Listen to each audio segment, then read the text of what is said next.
Hurricane.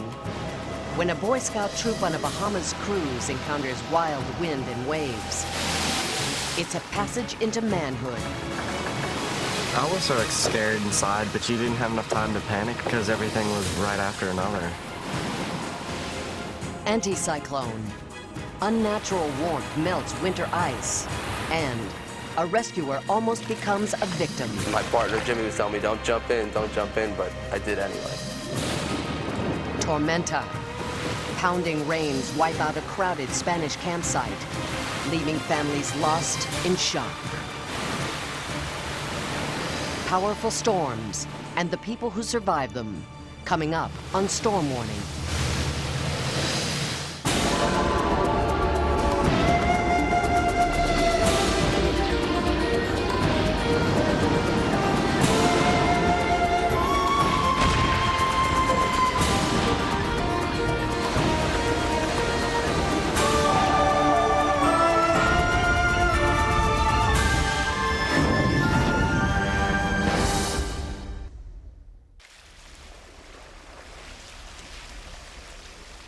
In the hurricane-prone waters off the southeastern tip of the United States, the 64-foot sailboat Sundancer cruises south toward the Bahamas.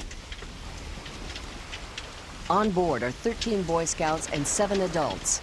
Mike Conley is the leader. We try to take our older scouts on a high-adventure trip every summer. And my wife found the trip in a scouting magazine and booked us on it. But the warm waters are feeding moisture into the building thunderclouds of a tropical depression to the southeast. A wave of low pressure that can develop into a hurricane.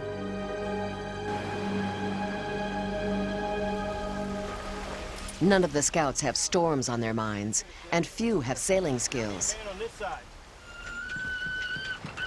But Steve Gilkey's always wanted to learn. To start off, I was just looking at a week of leisure in the sea, hoping to learn how to sail. That's it. Hoping to get closer to a couple friends I was going with. Two of those friends are the Scoutmasters' sons, Tim and Chris. We used to sit on the front part of the boat and ride with the waves, just having fun with it. He almost did. The first premonition of trouble comes when the compass begins to malfunction. We were in the so-called Bermuda Triangle, where all the weird things supposedly happen. A clue to impending danger is the building clouds on the horizon. News of what they mean comes from a scout leader's wife, who radios word of the tropical depression.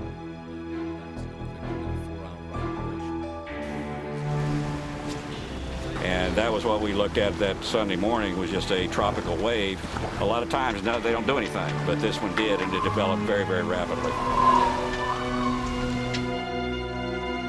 The storm is beginning to swirl into the signature spiral shape of a hurricane. The force of the low-pressure core, sucking warmth and moisture off the water, creates winds that gust to 45 miles per hour. We didn't have any place to go because it kicked up so fast, we never would have made it back to Miami. So all we could do was look for a place where we could anchor, where we'd be safe from the winds. The skipper chooses shallow waters dotted with tiny islands for refuge.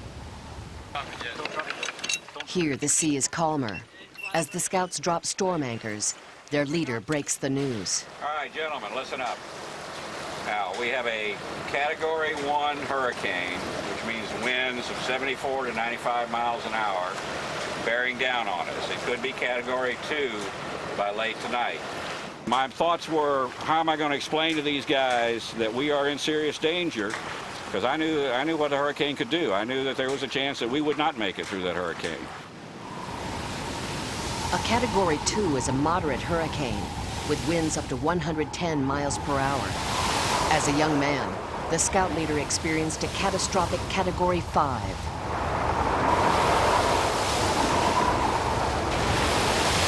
Hurricane Camille was the worst storm in this century in the United States. And at one point during Camille, we had wind gauges reading gusts of 247 miles an hour.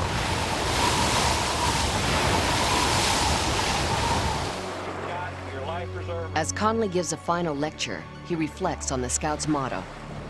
You have to be prepared during a hurricane for anything. You've got to be prepared for your boat possibly sinking. If we tell you to abandon ship because we're in trouble, that means you get your life jackets on and you get ready to abandon ship. We'll do okay in this. The winds start again. The Scouts take down the sails.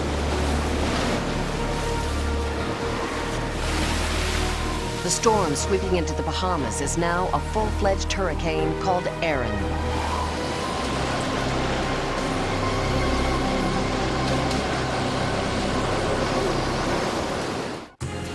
When we come back, the Boy Scouts face the worst terror of their young lives. And the powerful force of ice.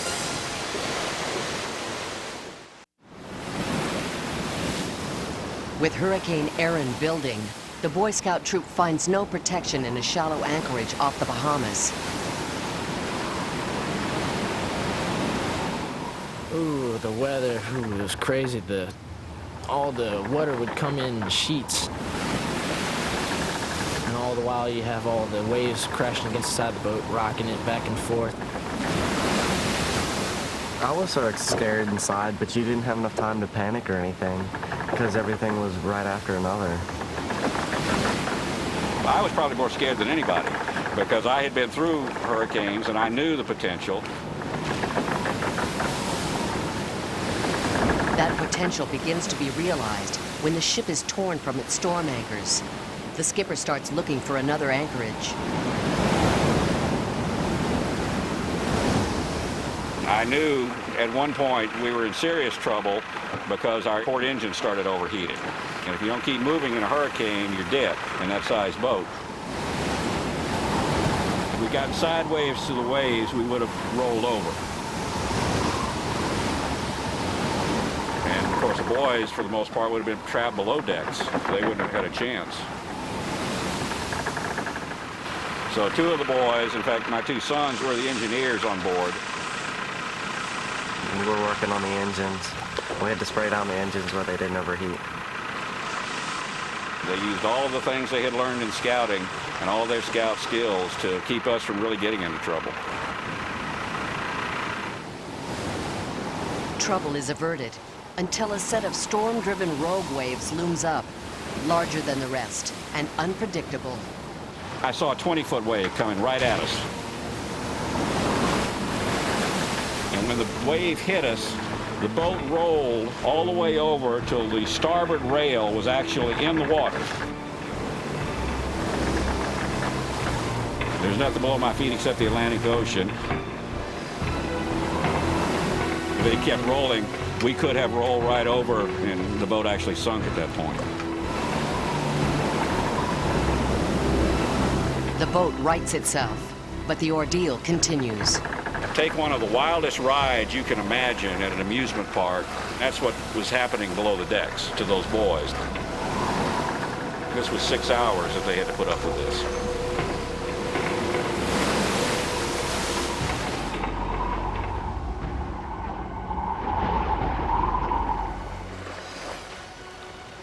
Finally, the sailboat passes through the storm and back into calm waters. The ship and its crew have been spared.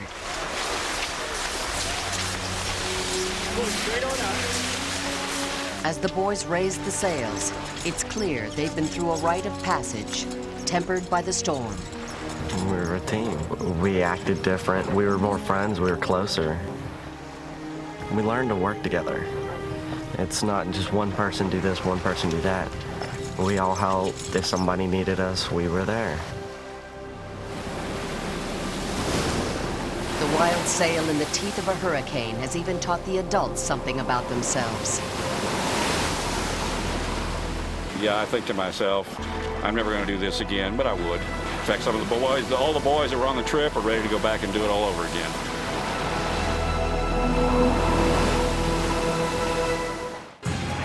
Up next, a daring rescue almost goes haywire, and the deadly results of a tormenta in Spain. It's the dead of winter in northeastern America. Pennsylvania's Susquehanna River is frozen and silent. But as January nears an end, there are ominous creaks and groans. Gauges at a dam track a sudden rise in temperature, way above seasonal norms. If you look at days during the middle of January, what you find is around the 19th, 20th, 21st, the temperature is abnormally warm. You can actually see it. Art DiGaetano studies a weather phenomenon in the northeastern United States known as the January Thaw. It's warm weather, I mean, very warm weather that's occurring at a time of year where it should really be the coldest. The culprit is an anticyclone, a high-pressure system sometimes caused when dramatic cooling takes place on cloudless winter nights. Cold air, being denser than warm air, sinks to the ground, increasing pressure.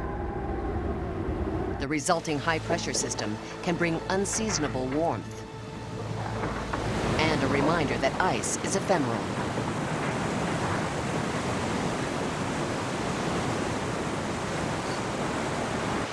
In the city of Harrisburg, record temperatures thaw the frozen river, which crests at 18 feet above normal. Massive ice floes plow into a bridge. The steel beams are no match for its mass.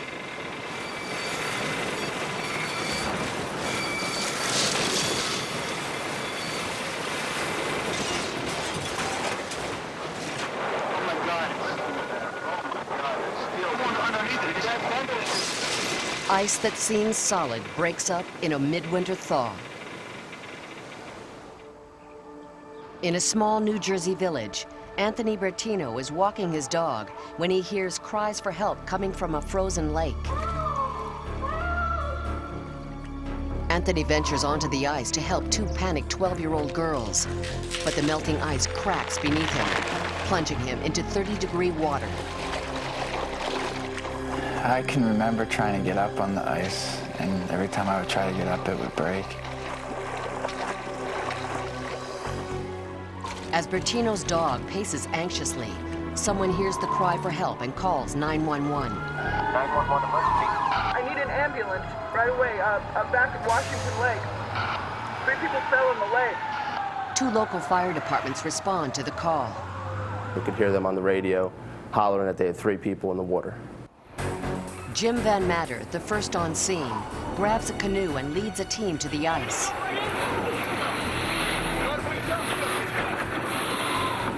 The first 10 foot, 12 foot or so of the lake was still water. So we started going and we hit the ice, and that's when we reached back to shore and they handed me a 6-foot pike pole. So I sat in the front and I broke the ice with that. Minutes later, 2 more boats join the battle against the partially frozen lake. Firefighters along the bank try in vain to hurl ropes toward the cries more than 100 feet offshore.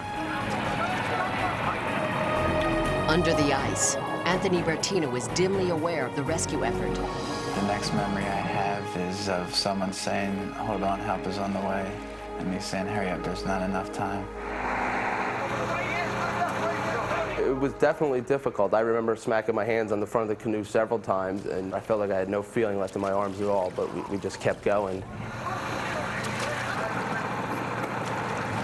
By now, the 2 girls have been treading icy water for close to 20 minutes. It seemed that Anthony was obviously in more distress at this point, but he was also farther away from where we entered the water than the girls were, so we were going to the girls first, then to him.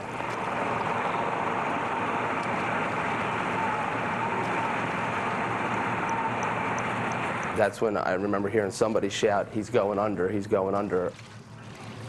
You know, he was alive a minute before we got to him. He was breathing, he was up on top, and then all of a sudden he was gone. As the girls are paddled ashore, Jim notices the Dalmatian on the far side of the hole. The dog was out there the whole time running around the hole in the ice where Anthony had gone down. He stayed right at the hole in the ice where Anthony had gone in. And that's when I reached over the side trying to find him.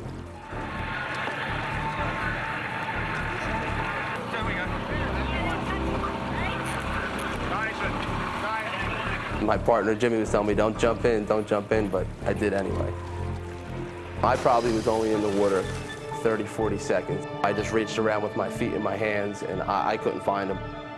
For 10 agonizing minutes, they search in 20 feet of dark water. Then, suddenly, they find him and wrench his cold blue body onto the boat.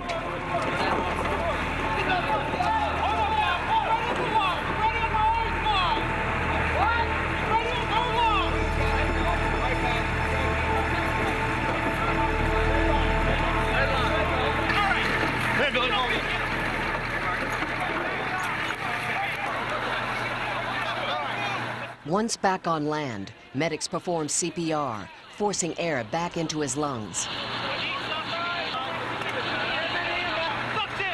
When they pulled him up on shore, it was a little upsetting at first until they said he's breathing.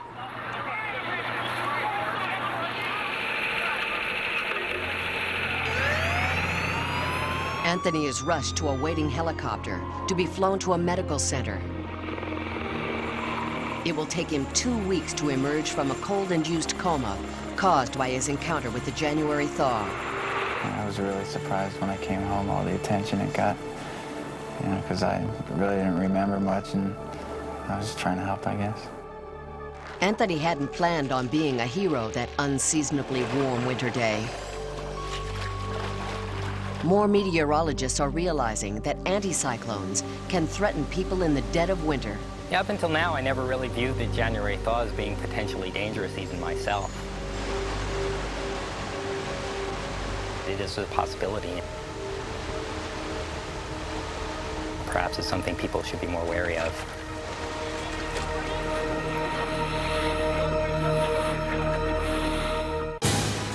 When we come back, a flash flood obliterates a crowded campsite.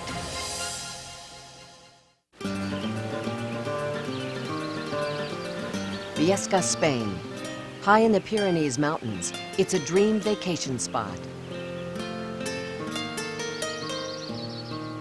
Jose Soler records his wife setting up camp on videotape at a popular riverside campsite. It was the first time my wife and I vacationed at Las Nieves in Boyscouts. We went there because it's known as a very beautiful area with mountains all over. But higher in the mountains, the weather is changing dramatically. The sky was getting darker and darker. We saw the storm coming, but we knew that they happen in this part of the Pyrenees every week, so it wasn't a major concern to us at the time. But this one is an extremely powerful storm that the Spanish call a tormenta, sweeping up from the Atlantic Ocean. Jose Soler's video camera records the bad weather as it builds. It started to rain, lightly at first, but it quickly got harder until soon it began hailing. We wasted no time seeking refuge inside our motorhome for shelter. The rains are now a deluge, sending torrents down into a gorge above the campsite. Debris and rock cause water to back up behind a bridge. When the blockage gives way, a tidal wave of mud, water, and huge boulders rages downstream toward the camp. It was an amazing sight, like an earthquake or a volcanic eruption. Jose keeps rolling his camera. The sound was the torrent, the rushing river coming toward us with all its strength.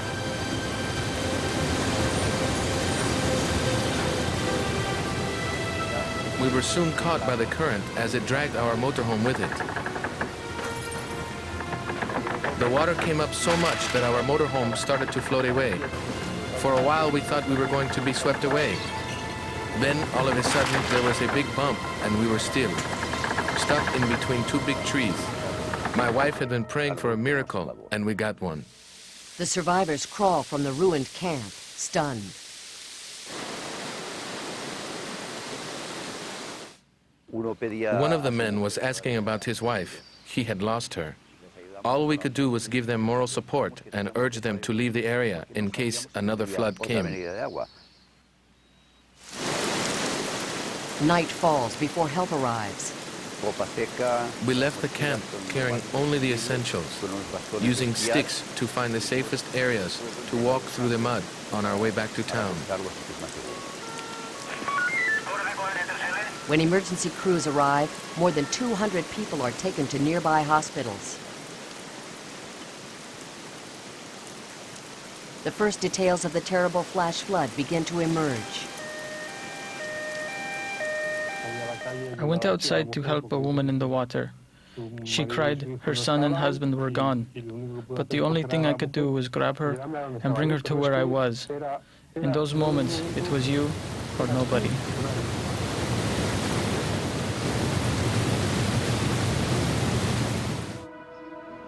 Morning light illuminates the violence of the flash flood. Everything was destroyed. The cars, the motorhomes, trees of 30 to 40 meters, boulders. Nothing was in place, and mud was everywhere. Now, a frantic effort begins to find survivors. Rafts are used to search debris-strewn water.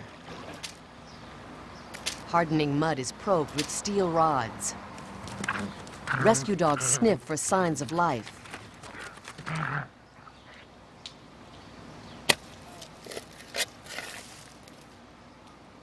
Survivors straggle back, trying to salvage what they can, amazed to have lived through such a catastrophe. It's horrible. You see Dad so close, and your son is next to you. It's horrible to think some didn't live through it. Spain's king and queen arrive at the disaster zone to encourage the searchers and comfort the living. 83 people are dead, some swept as far as 10 miles downstream. It is Spain's worst flash flood disaster.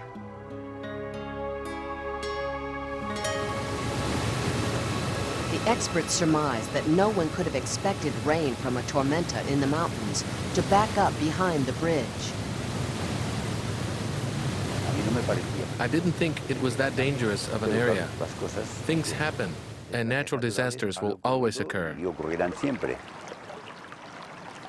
And as the waters recede, survivors and loved ones memorialize the scene of the tragedy.